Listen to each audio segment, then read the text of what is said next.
Hello everyone, another year has come and gone. In today's episode, we will be looking back on 2024 and talking about our thoughts on the best and the worst of the year.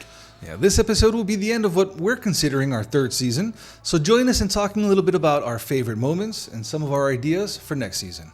I'm Eugene. And I'm Eddie, and welcome to another episode of Middle-Aged Barbarians.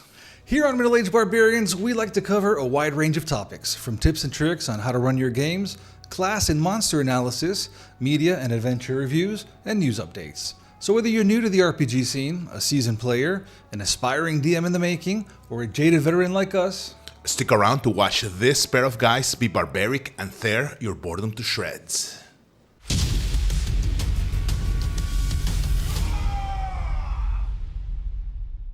Well, dude, how do you feel about the year?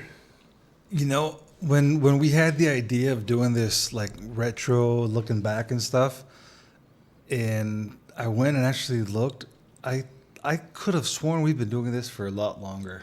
For real? It feels, at least for me, like it's been a long time, and it really hasn't been that long. No, but we've done a lot of stuff, man. We did what you did your notes here, very cool. All the updates, we reviewed the settings. I particularly remember our look back at the classes and their lore. Well, I mean, what I wrote here was just this last year, because we've actually done more than this, but it's been like 43 episodes in that time. Like you mentioned, we've been on the updates. A bit. We actually started the year off with the 50th anniversary celebration. Oh, there we go. Where did that go from? Yeah, there's a lot of stuff that was coming up and it never came. Oh, actually, from what they mentioned, I did actually find the Converse. I didn't buy my pair of Converse. I don't remember we mentioned that. The Lego set did come out. Oh, yeah, I remember it. And I did manage to get at least the blind boxes. I don't know if you saw those. Yeah, you showed them to me. I got the 12. The whole set, right? Yeah, I still haven't dished out the cash for the actual big set. The big box. The producers kind of agreed with a nod that they will get it for us. Yeah, I thought that would be like a Christmas bonus, but they keep saying no. So I don't know. We talked about that. I remember we had fun doing creating a new character. The new system, how it changed, it was pretty interesting. Yeah, we did a challenge between paper and pencil and using the actual, was it D&D Beyond? Yeah, the tools from the official tools. Now, even though I got stuck with the D&D Beyond, I think paper and pencil probably won for me. I don't know. I feel the experience is more organic. It's similar to playing board games. I play a lot of simulated and physical board games besides D&D, and yeah, I mean, it's got a je ne sais quoi doing it on paper. It feels, even if you do get a little bit of math wrong, I mean, it's still cool. Yeah. We did take a look at we went to Lost Caves, Crystal Caves, Caverns and Peaks when they republished the Quest of the Infinite Staircase. Oh, yeah, we did the vintage ones, yes. And which I thought was kind of cool looking back. Yeah, it's interesting how the game changed in all those years. Because, how it ebb and flows the amount of content we get for it. I guess it is the season for rebooting and rehashing old stuff. So, yeah, we did talk about the 2000 D&D movie. We never actually went into depth on the ones that followed that, which I think would be kind of cool. To get back on it, yeah. Because I think the third one is supposed to be decent.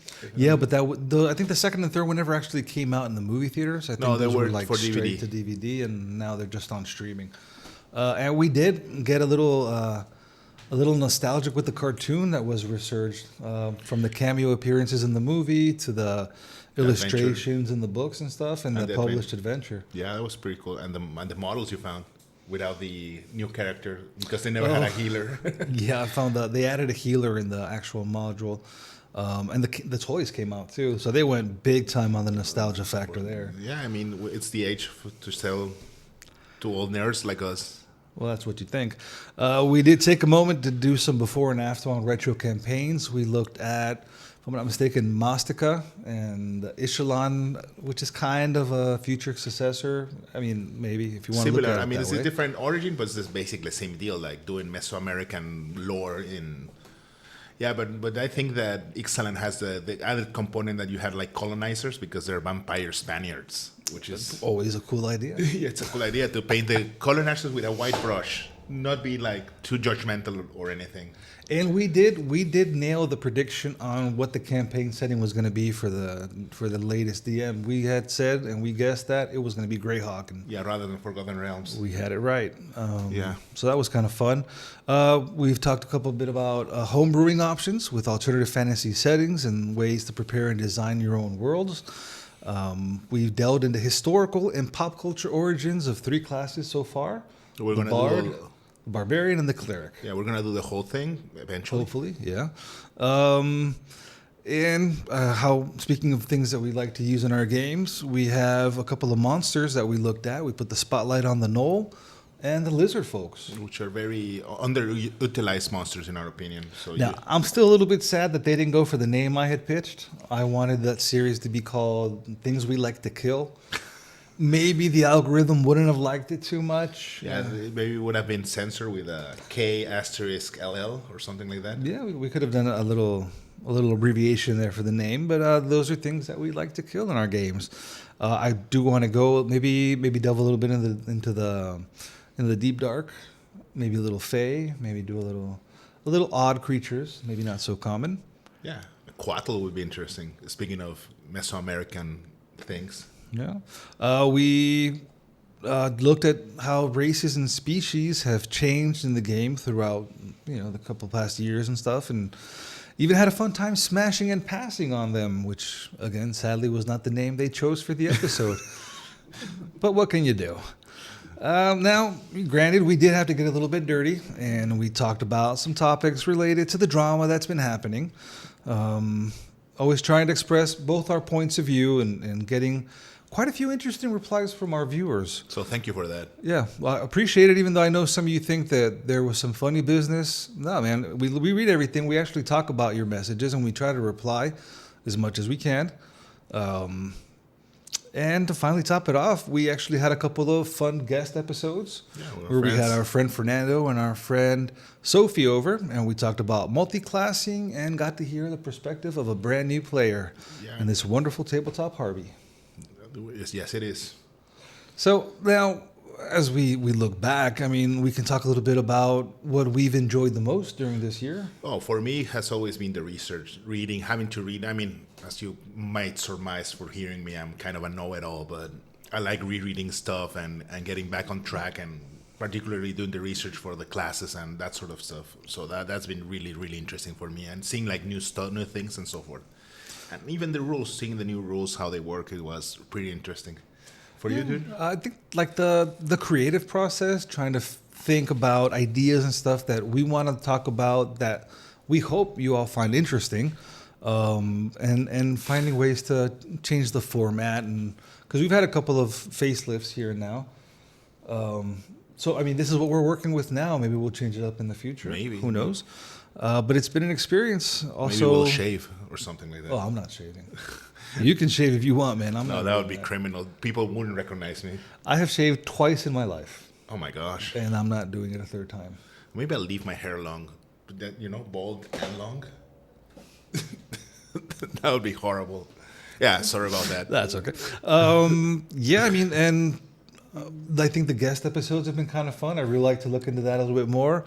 Although I'm going to give a little glance over here at the evil producer and kind of, wink, winch, nudge, nudge. We got to add an extra mic or something, or get this a little over more here comfy. Would be pretty nice. Yeah, maybe they can make it a little more accommodating for other people. Or we can choose the romantic option and both use the same mic, like so.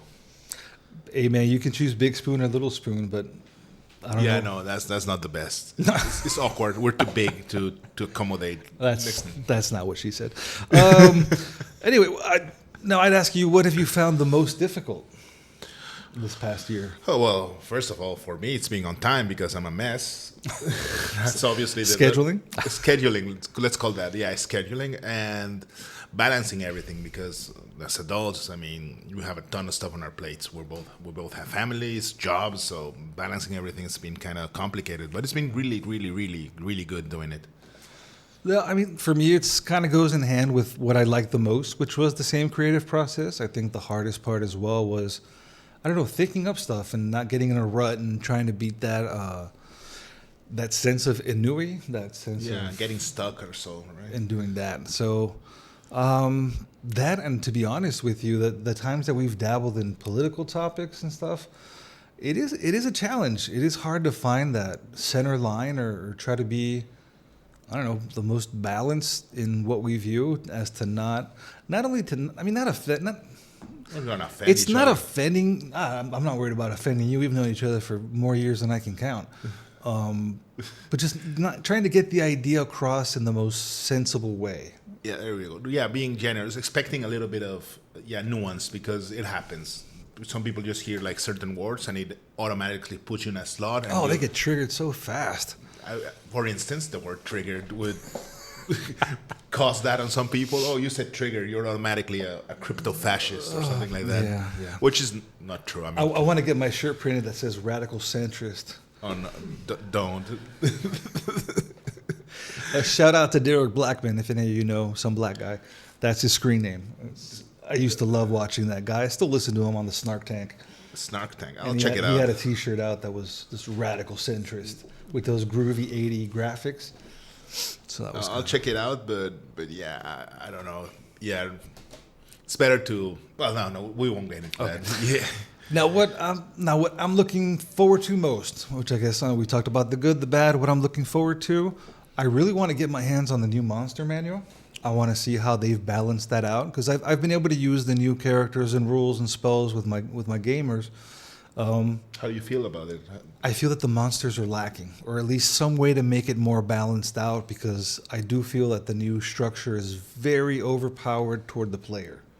Right. So I need. I mean, I'm not going to totally obliterate them, but I do need something to make it a little more challenging on the monster side, I think.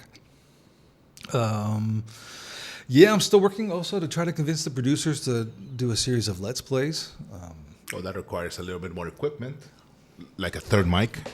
No, we'd have to figure out a structure. I'm thinking more like a Big Brother kind of post-game interview. Yeah, we had a few shots during play or Yeah, something. maybe have a couple screens up. Like, if you ever watch, I forgot this guy's name.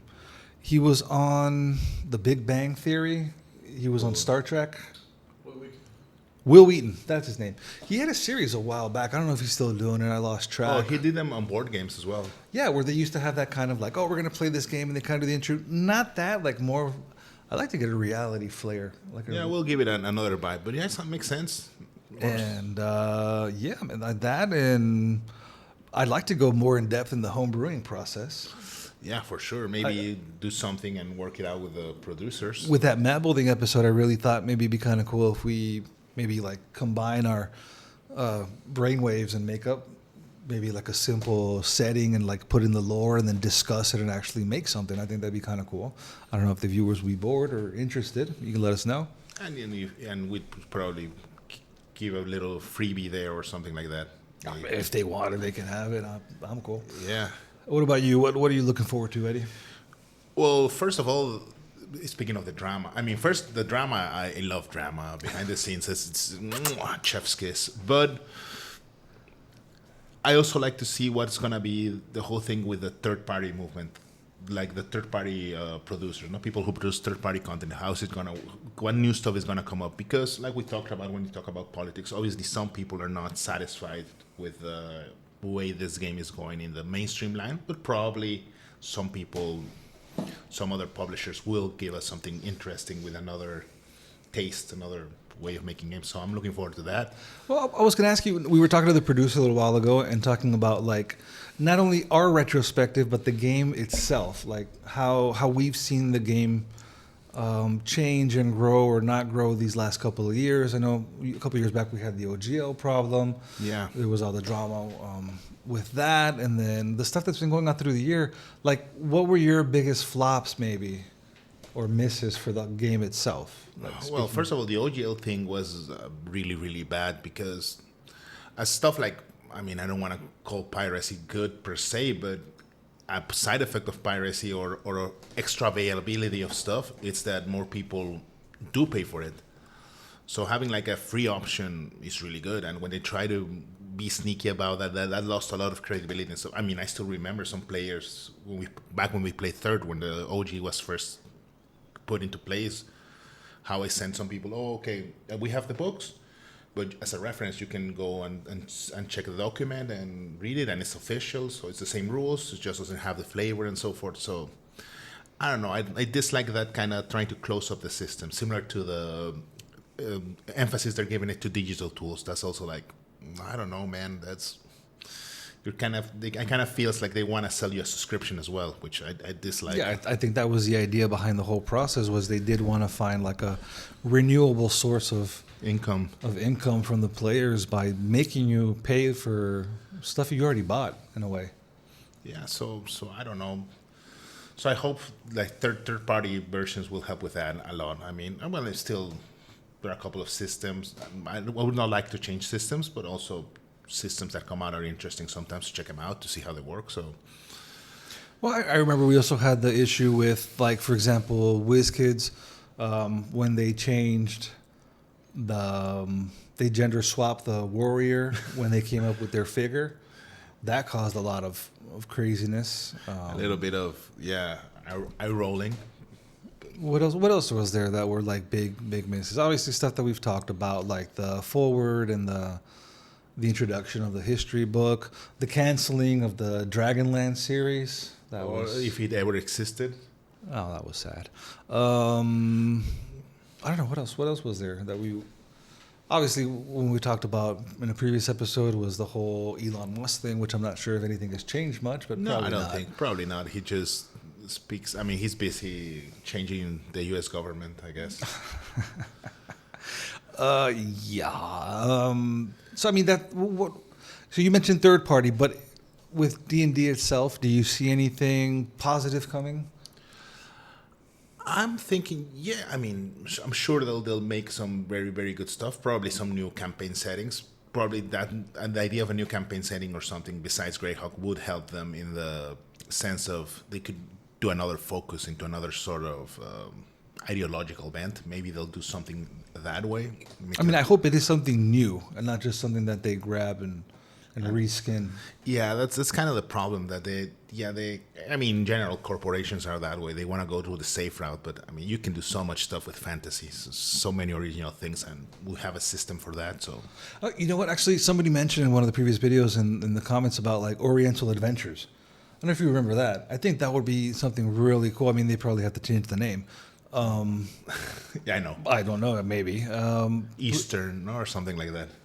I don't know, but I always liked that. And as soon as I read the message, man, I was remembering playing the samurais and the. Yeah, that was pretty cool. I remember I tried to play a character who was an ersatz Korean because he was from a different province, not the ersatz Japan that they had, and everybody got a little weird. But hey, you can do that.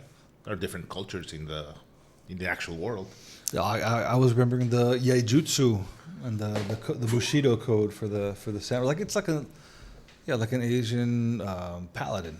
Yeah, which was really, really cool. So yeah, I mean, yeah, basically the actual new, not just the reskinning for corporate profit. I mean, that would be a reskin I'd get behind, probably. I don't know. I get behind it if they didn't just make it Japanese, but actually made it. They have something Japanese inspired, Korean inspired, Thai, Philippine. You just want to wear those funny hats. Well, yes, though the Korean black. Bro, that show Empire. Oh, that's cool. This great show. The zombie one, that's amazing. That's an awesome. Go watch Empire. Great recommendation. Empire? No, it's Kingdom, right? Kingdom. Sorry, I was corrected. Kingdom. Yeah, it's really good. It's a Korean series. I don't know if in your side of the world it's on Netflix, but here it's on Netflix. Yeah, that's it's really good. I mean, as K-dramas go. Well, I don't think if it's more an adventure thing. No, it's really, really good.